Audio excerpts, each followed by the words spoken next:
Selamat pagi Bapak Ibu, kembali lagi dengan saya Glenn dari tim saham gorengan. Hari ini kita mau ikutan. Kenapa saya sebut ikutan? Karena sudah banyak toko finansial lain ya yang mencoba untuk mereview IPO saham buka. Nah, kebanyakan dari mereka itu melakukan review secara fundamental atau secara valuasi. Ya, jadi misalkan berapa harga wajar saham Bukalapak? Karena di book buildingnya itu range-nya di 750 sampai dengan 850. Kebanyakan melihat harga wajarnya. Misalkan harga wajarnya adalah 1900 misalkan. Saya melihat beberapa video tentang saham toko finansial seperti itu. Nah, padahal menurut saya kurang setuju dengan pendekatan seperti ini. Karena IPO itu biasanya meningkat justru di minggu-minggu pertama saham tersebut rilis. Bukan kita menunggu 3-5 tahun. Kalau itu mah jatuhnya investasi. Dan kalau investasi buat trading-trading yang sudah pandai sekali dalam melihat peluang di saham IPO, lebih baik jangan dibeli saat IPO, tapi lebih baik ditunggu setelah 1-2 minggu dia koreksi setelah harganya IPO ya, setelah harganya meningkat di saham-saham meningkat di waktu IPO. Contoh-contoh saham yang seperti ini tuh sudah banyak sekali ya, yang meningkat di IPO lalu koreksi, padahal valuasinya tuh tinggi. Misalkan Campina ya, Campina itu meningkat cukup tinggi, lalu dia koreksi lumayan jauh. Lalu DGNS kemarin juga seperti itu, dan lain-lain. Makanya kali ini kita akan melakukan review, tapi khusus untuk trader ya, atau untuk trading, dimana review kita ini melihat apakah dalam 1-2 minggu awal saham buka ini akan mengalami underpricing. Ya, ini perlu digarisbawahi, underpricing adalah harga saham IPO itu dibuka meningkat ya, bahkan auto reject atas dikarenakan harga saham tersebut dianggap terlalu murah. Jadi misalkan saham buka dianggap itu underpricing, dibuka dengan harga 850 dianggap underpricing, maka saham itu disebut 850 itu terlalu murah. Jadi nanti dia akan meningkat harganya saat minggu-minggu pertama IPO. Dan ini biasanya sulit untuk dibeli orang yang tidak kebagian dari proses book building. Ya. Jadi yang kita lihat ini adalah menggunakan pendekatan dari constant profits from IPO stocks. Di sini ada 7 indikator yang berpengaruh, tetapi hanya 6 yang bisa kita nilai karena ini baru masuk fase book building, sedangkan harga penetapan ini belum terjadi ya. Nah, dari metode ini tuh menggunakan pendekatan terhadap probabilitas. Jadi kita menggunakan history dari saham-saham IPO yang sebelumnya, lalu kita lihat bagaimana sebenarnya saham-saham IPO sebelumnya dengan faktor-faktor ini bisa naik atau tidak dengan probabilitas. Kita masuk pertama dulu ya, ke waran.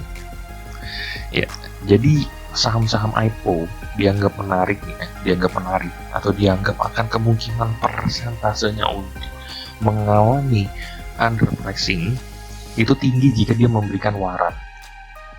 Seperti itu, waran itu contohnya adalah seperti bonus. Jadi jika membeli biasanya 5:1, 2:1 dan seterusnya. Jika saham tersebut memberikan bonus, ya, jika memberikan waran semakin besar, maka persentase dia melakukan mengalami kenaikan itu biasanya lebih tinggi lagi. Contohnya ini ada 10:1 ya, untuk PLM ADP dia 1000% mengalami kenaikan, kayak gitu ya persentasenya. Karena saham buka ini IPO buka ini tidak memberikan waran, maka kita memberikan poin 0 untuk faktor 1 yaitu waran. Ya, lalu kita masuk ke fraksi harga. Jadi untuk saham-saham IPO itu masyarakat lebih suka ya, lebih tertarik untuk saham yang fraksi harganya itu kecil. Jadi misalkan saham-saham yang IPO di bawah 200 sampai dengan 50 sampai dengan 200, harganya 50 sampai dengan 200, ini memiliki probabilitas untuk mengalami auto reject atas atau mengalami kenaikan itu lebih tinggi historinya ya. Sedangkan yang fraksi harganya sedang itu lebih kecil untuk kemungkinan mengalami kenaikan harganya atau mengalami underpricing. Sedangkan yang fraksi harganya besar, yang IPO-nya dibuka di atas 5.000, itu kemungkinannya 0 ya, untuk mengalami atau reject di hari pertama. Nah, saham buka ini saya ambil dari prospektusnya, itu harga book buildingnya itu di antara 750 sampai dengan 850. Maka ini masuk ke kategori sedang. Untuk kategori sedang ini kita berikan nilai 2 untuk indikator fraksi harga ya. Lalu kita juga melihat range ya. Jadi range ini adalah range book building. Misalkan range book building untuk IPO saham buka ini adalah di 750 sampai dengan 850, yang berarti range-nya adalah 100 ya, 100 tick ya, 100, maksudnya range-nya adalah dari 750 sampai 850 itu adalah 100. Nah, range 100 ini di bawah 30% dari harga book buildingnya ya. Jadi dari 750 ke 850 ini di bawah 30%. Nah, ini termasuk ke dalam indikator range harga sempit, ya, di bawah 30%. Nah, ini terkait dengan strike price nih ya. Kalau kita bicara dengan saham IPO, range harga ini sangat penting karena saat kita melakukan book building ya, melakukan pembelian untuk book building, kita itu memasukkan bid harga ya, masukkan bid harga. Misalkan kalau kita masukkan di harga 850, kemungkinan dapatnya itu lebih tinggi. Nah, masyarakat itu menjadi enggan semakin dengan range harganya yang semakin luas kayak gitu. Misalkan kalau dia pasangnya tinggi sekali, misalkan 500 sampai dengan 850, masyarakat itu justru menjadi enggan dengan saham untuk membeli saham IPO tersebut karena risiko saat dia melakukan bid itu semakin tinggi. Makanya untuk range yang harganya ini adalah sempit seperti ini justru poinnya tinggi. Ya, jadi untuk indikator ini kita berikan nilai 3. Nah, di sini juga ada nilai emisi. Nilai emisi ini adalah jumlah saham yang ditawarkan sebenarnya. Nah, jumlah saham yang ditawarkan ini sebenarnya semakin kecil semakin bagus. Semakin kecil semakin bagus. Kecil di sini nilainya adalah di bawah 200 miliar. Nah, ini cocok sekali karena saham Bukalapak ini IPO-nya ini di angka 25 miliar. Ini kecil sekali. Nah, semakin kecil semakin bagus karena ini kaitannya semakin kecil ini semakin mudah untuk digoreng di hari pertama, yaitu semakin mudah untuk terjadi underpricing. Makanya ini potensi ya, emiten yang mengalami underpricing, nilai emisinya di bawah 200 miliar ini 82%, ini tinggi sekali. Nah, jadi ada potensi besar saham buka ini karena emisinya kecil. Ini mengalami underpricing, makanya ini kita beri untuk nilai emisi, kita beri juga poin 3. Nah, lalu di sini ada tujuan untuk melakukan IPO. Tujuan untuk melakukan IPO ini indikatornya sebenarnya sederhana. Kalau tujuannya itu untuk pengembangan modal kerja atau pengembangan usaha, itu nilainya pasti akan 3 di indikator ini. Tapi jika tujuannya ini untuk melakukan hutang kayak gitu, untuk membayar hutang, itu poinnya adalah di 2 ataupun di 1, tergantung dengan alokasi dananya untuk melakukan pembayaran hutang itu berapa persen. Nah, kalau dilihat di sini, kalau kita lihat di sini saham Bukalapak ini melakukan emisinya itu dialokasikan untuk modal kerja sepenuhnya ya, yaitu 66% untuk perseroannya untuk pindah Bukalapaknya, dan sisanya itu untuk entitas anak. Jadi ini merupakan 100% digunakan untuk modal kerja dan tidak ada untuk pembayaran hutang. Jadi potensinya besar sekali untuk mengalami underpricing dari tujuan perusahaan. Karena itu untuk tujuan perusahaan kita berikan skor 3. Nah, lalu untuk nextnya adalah sektor ya, sektor. Jadi ada beberapa sektor-sektor yang lebih disukai oleh masyarakat. Nah, contoh-contoh sektor yang paling tinggi mengalami underpricing itu adalah konstruksi non-bangunan. Nah, ini sampelnya itu 36% untuk sektor tersebut itu mengalami underpricing. Sedangkan terendah itu adalah perkebunan. Nah, kalau kita lihat di Bukalapak, itu masuknya adalah ke perdagangan dan jasa lainnya. dan ini masuk ke 11%. Jadi lumayan kecil sebenarnya, sektornya kurang diminati kalau di saham oleh investor, tapi ini masih masuk ke dalam indikator kedua. Seperti itu ya. Jadi kita sudah bahas 6 indikator dari Bukalapak, lalu kita melakukan review. Nah ini poin-poinnya seperti yang saya sebutkan tadi, karena tidak memberikan waran, maka Bukalapak ini memiliki poin 1. Ya, subsektornya ini karena perdagangan dan jasa lainnya, maka ini mendapatkan poin 2. Range-nya karena sempit ya, sempit itu dia mendapatkan poin 3. Ini poin tertinggi. Penetapan harga penawaran ini belum bisa kita nilai karena dia belum ditetapkan, karena masih dalam fase book building dan nilai emisinya ini adalah kecil, maka poinnya kita bisa berikan 3 karena di bawah 200 miliar ya, dimana Bukalapak ini emisinya 25 miliar. Fraksi harganya ini berada di tengah ya, di antara 500 sampai dengan 2000. Nah ini maka diberikan poin 2, dan penggunaan dana IPO-nya ini 100% untuk modal usaha atau 100% untuk modal kerja. Ini memberikan poin 3. Nah karena kita nilai hitungnya dan ada multiplier-nya sebenarnya ya, jadi kita simplifikasi aja perhitungannya, maka ada 75% probability saham Bukalapak ini memiliki potensi untuk mengalami underpricing atau mengalami kenaikan di hari pertama.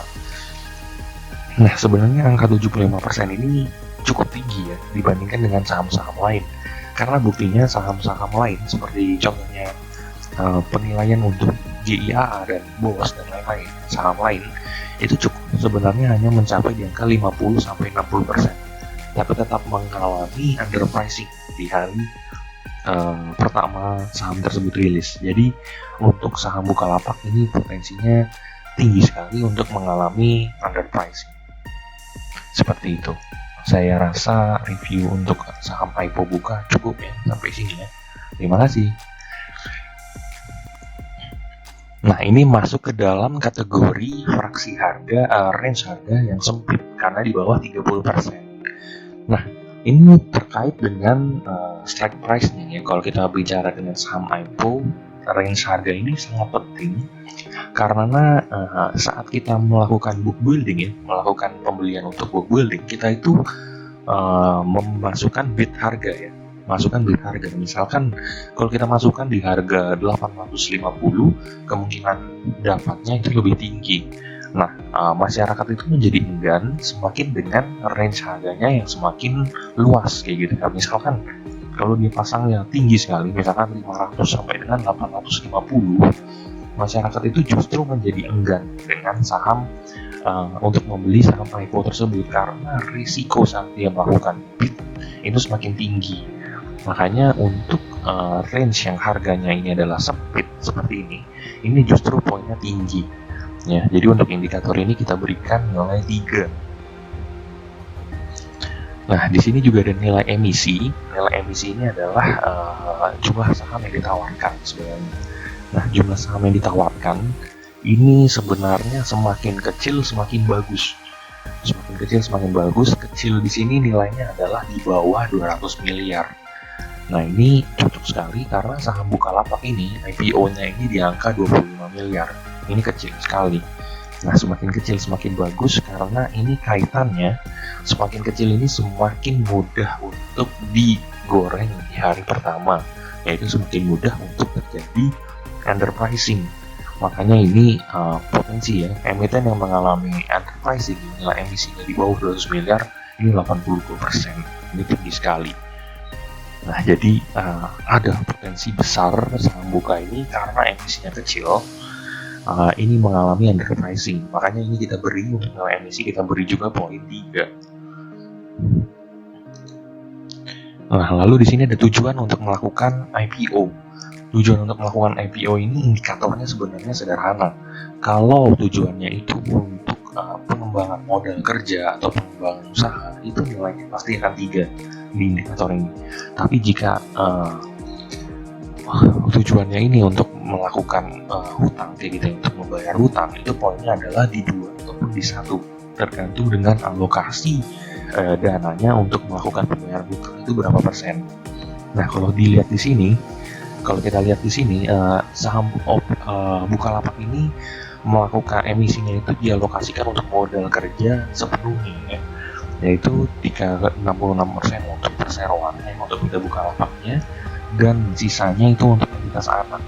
Jadi ini merupakan 100% digunakan untuk modal kerja dan tidak ada untuk pembayaran hutang. Jadi potensinya besar sekali untuk mengalami underpricing dari tujuan perusahaan. Karena itu untuk tujuan perusahaan kita berikan skor 3. Nah, lalu untuk nextnya adalah sektor ya, sektor. Jadi ada beberapa sektor-sektor yang lebih disukai oleh masyarakat. Nah, contoh-contoh sektor yang paling tinggi mengalami underpricing itu adalah konstruksi non-bangunan. Nah, ini sampelnya itu 36% untuk sektor tersebut itu mengalami underpricing. Sedangkan terendah itu adalah perkebunan. Nah, kalau kita lihat di Bukalapak, itu masuknya adalah ke perdagangan dan jasa lainnya. Dan ini masuk ke 11%. Jadi lumayan kecil sebenarnya, sektornya kurang diminati kalau di saham oleh investor. Tapi ini masih masuk ke dalam indikator kedua. Seperti itu ya. Jadi kita sudah bahas 6 indikator dari Bukalapak, lalu kita melakukan review. Nah, ini poin-poinnya seperti yang saya sebutin tadi.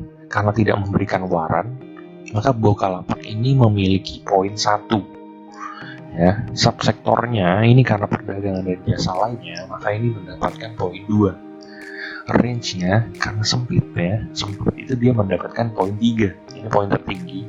Penetapan harga penawaran ini belum bisa kita nilai karena dia belum ditetapkan, karena masih dalam fase book building. Dan nilai emisinya ini adalah kecil, maka poinnya kita bisa berikan 3 karena di bawah 200 miliar ya, dimana Bukalapak ini emisinya 25 miliar. Fraksi harganya ini berada di tengah ya, di antara 500 sampai dengan 2000. Nah, ini maka diberikan poin 2. Dan penggunaan dana IPO-nya ini 100% untuk modal usaha atau 100% untuk modal kerja. Ini memberikan poin 3. Nah, karena kita nilai hitungnya dan ada multiplier-nya sebenarnya ya, jadi kita simplifikasi aja perhitungannya, maka ada 75% probability saham Bukalapak ini memiliki potensi untuk mengalami underpricing atau mengalami kenaikan di hari pertama. Nah, sebenarnya angka 75% ini cukup tinggi ya dibandingkan dengan saham-saham lain. Karena buktinya saham-saham lain seperti contohnya penilaian untuk GIA dan BOS dan lain-lain, saham lain itu cukup sebenarnya hanya mencapai di angka 50-60%, tapi tetap mengalami underpricing di hari pertama saham tersebut rilis. Jadi untuk saham Bukalapak ini potensinya tinggi sekali untuk mengalami underpricing. Seperti itu. Saya rasa review untuk saham IPO Buka cukup ya sampai sini ya. Terima kasih.